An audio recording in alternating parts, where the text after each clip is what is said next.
1 Kings chapter 18. Si Elijah at ang mga prophet ni Baal.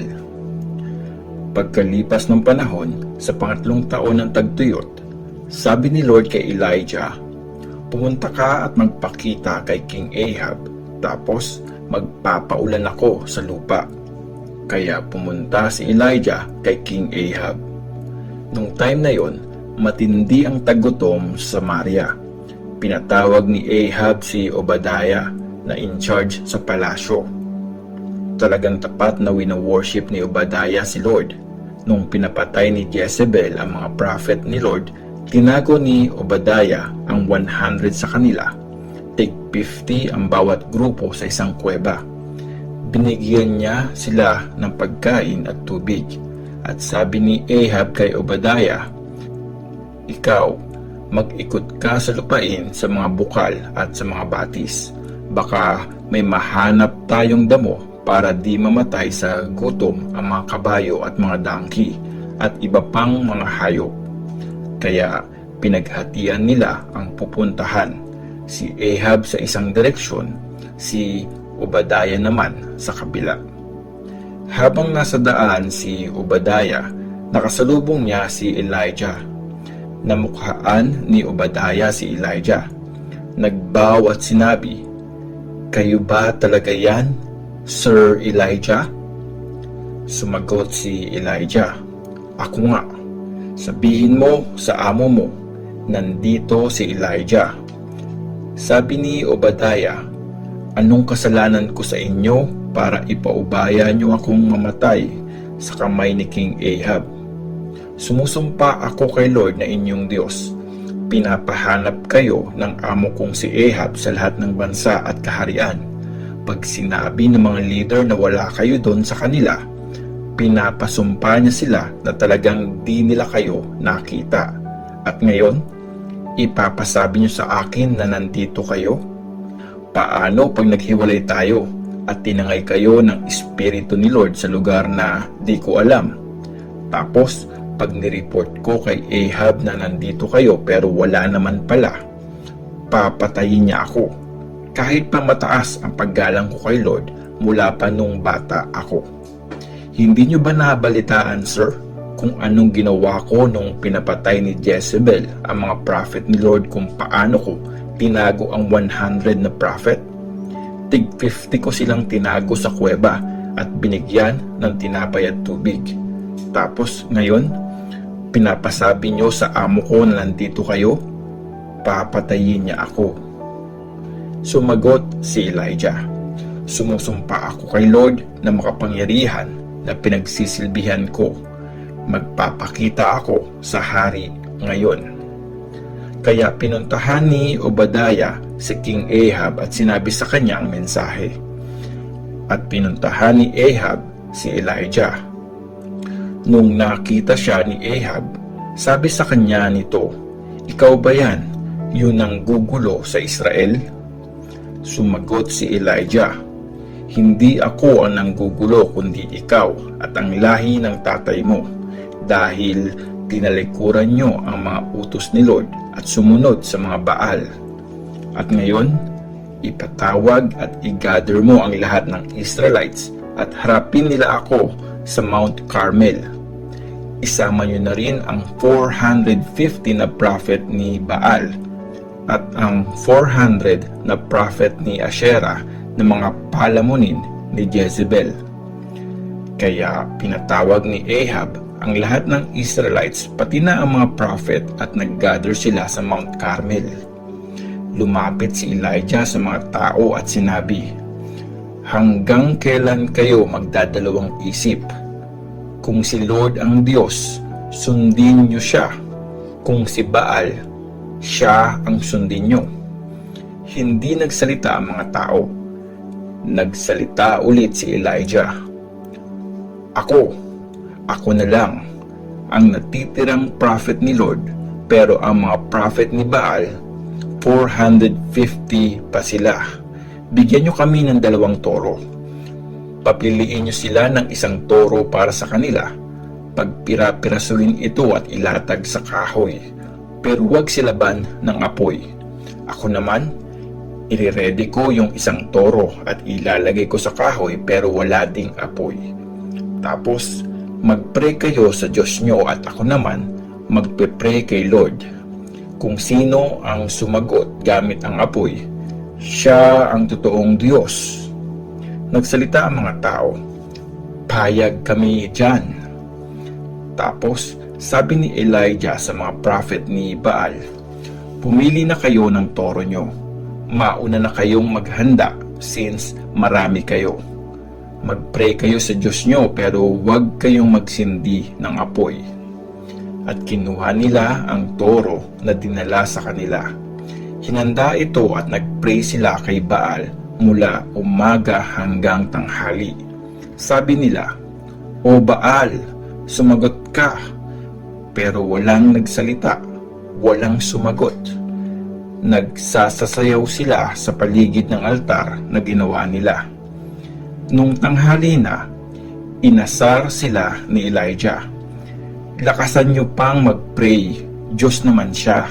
Baka pinag-iisipan niya pa o kaya nasa CR o baka may lakad o baka naman natutulog at kailangang gisingin. Nag-pray pa sila ng malakas. Hiniwa nila ang kanilang mga sarili gamit ang mga espada at kutsilyo gaya ng kaugalian nila hanggang sa umagos ang dugo nila. Lagpas tanghali na pero tuloy-tuloy pa rin sila sa kakahiyaw hanggang sa inabot na sila ng hapon. Time para sa offering na butil. Pero walang nagsalita, walang sumagot, walang pumansin. Tapos, sabi ni Elijah sa mga tao, lumapit kayo sa akin, at lumapit ang mga tao sa kanya. Inayos ni Elijah ang altar ni Lord na nawasak. Kumuha si Elijah ng 12 na bato gaya ng kung ilan ang tribes ng mga anak ni Jacob na pinangalanan ni Lord na Israel. Gamit ang mga bato, gumawa siya ng altar para kay Lord. Gumawa siya ng hukay sa paligid nito na kayang sumalo ng 4 na galon ng tubig. Inayos niya ang mga kahoy sa altar. Pinira-piraso ang toro at pinatong ito sa kahoy. Sabi niya, punuin niyo ng tubig ang 4 na lalagyan. Ibuhos niyo sa offering na susunugin at sa kahoy. Sabi pa niya, gawin niyo ulit. At ginawa nga nila ng pangalawang beses. Sabi niya, gawin niyo ulit sa pangatlong beses. At ginawa ulit nila. Umagos ang tubig sa altar at napuno ng tubig ang hukay sa paligid nito. Nung time na ng pag-aalay ng offering na butil, lumapit si Prophet Elijah at sinabi, O Lord, Diyos ni Abraham, Isaac, at Jacob, patunayan mo sa araw na ito na ikaw nga ang Diyos sa Israel at ako ang servant mo at ginawa ko ang lahat ng ito sa utos mo.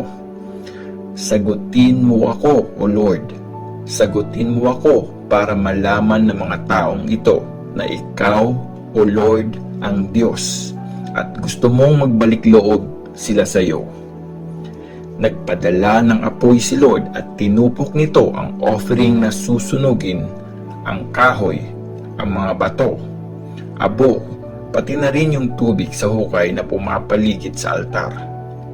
At nung makita ito ng mga tao, dumapa sila sa lupa at sumigaw ng malakas, Si Lord, siya ang Diyos. Si Lord, siya ang Diyos. Inutusan sila ni Elijah, hulihin niyo ang mga prophet ni Baal. Huwag niyong hayaang makatakas kahit isa sa kanila. At hinuli nga sila ng mga tao. Dinala ni Elijah ang mga prophet sa batis ng Kishon at doon sila pinagpapatay. Natapos na ang tagtuyot. Sabi ni Elijah kay Ahab, umalis ka na, pwede ka nang kumain at uminom. Bubuhos na ang malakas na ulan. Kaya umalis na si Ahab para kumain at uminom. Umakyat si Elijah sa tuktok ng Mount Carmel. Lumuhod siya sa lupa at nilagay ang ulo niya sa pagitan ng mga binti niya. Sabi niya sa servant niya, "Tumingin ka sa dagat, please." Tumingin nga ang servant. Sabi niya, "Wala akong nakikita." 7 beses mong ulitin ang sinabi ko, sabi ni Elijah. Sa pang-7 beses, sabi ng servant, "Tingnan mo, may maliit na ulap na kasinlaki lang ng kamay ng tao ang nanggagaling mula sa dagat." Inutusan ni Elijah ang servant niya, "Puntahan mo si Ahab at sabihin, ihanda mo ang chariot mo, umuwi ka na at baka abutan ka pa ng ulan." Maya-maya lang, umitim ang langit dahil sa mga ulap at hangin at bumuhos ang napakalakas na ulan. Sumakay sa chariot si Ahab at pumunta sa Jezreel. Binigyan ni Lord ng kapangyarihan si Elijah. Tinali ni Elijah ang damit niya hanggang sa bewang at tumakbo hanggang sa maunahan niya si Ahab sa entrance ng Jezreel. 1 Kings chapter 19. Tumakas si Elijah. Sinabi ni King Ahab kay Jezebel ang lahat ng ginawa ni Elijah at kung paano pinatay ni Elijah ang lahat ng prophets ni Baal. Kaya nagpadala ng messenger si Jezebel kay Elijah para sabihin, "Parusahan sana ako ng grabe ng mga Diyos kung di ko gawin sa iyo ang ginawa mo sa mga prophet. Bukas na bukas din sa ganitong oras." Natakot si Elijah, kaya umalis siya para iligtas ang sarili. Pumunta siya sa Beersheba sa Judah. Iniwan niya doon ang servant niya, pero si Elijah mag-isang tumuloy buong maghapon papunta sa desert. Pagdating niya doon, umupo siya sa ilalim ng isang punong maliit na tumutubo sa desert. Gusto na niyang mamatay at sinabi, "Tama na, Lord, kunin mo na ako ngayon. Mas mabuti pang mamatay na ako." Humiga siya at nakatulog sa ilalim ng puno. Tapos, biglang may angel na humawak sa kanya at sinabi, "Gumising ka at kumain." Tumingin siya at nakita sa ulunan niya na may tinapay na niluto sa mainit na bato at isang lalagyan na may tubig. Kumain siya at uminom, tapos natulog ulit. Bumalik ulit ang angel, ginising siya at sinabi, "Bumangon ka at kumain, baka maging mahirap para sa iyo ang paglalakbay." Kaya bumangon siya, kumain at uminom. Dahil sa kinain niya, nagkaroon siya ng sapat na lakas para maglakad ng 40 days at 40 nights papuntang Sinai, ang banal na bundok ng Diyos. Kinausap ni Lord si Elijah. Nakarating si Elijah sa isang kuweba at doon nagpalipas ng gabi. Bigla siyang kinausap ni Lord. "Anong ginagawa mo dito, Elijah?" Sumagot si Elijah, "Naging napakatapat ko sa iyo, Lord, Diyos na makapangyarihan sa lahat. Pero ang mga Israelites, tinalikuran ang kasunduan nyo. Winasak ang mga altar mo at pinatay ang mga prophet mo. At ako na lang ang natitira. Tapos, hinahunting pa nila ako para patayin." Sabi ni Lord, "Lumabas ka at humarap sa akin sa taas ng bundok."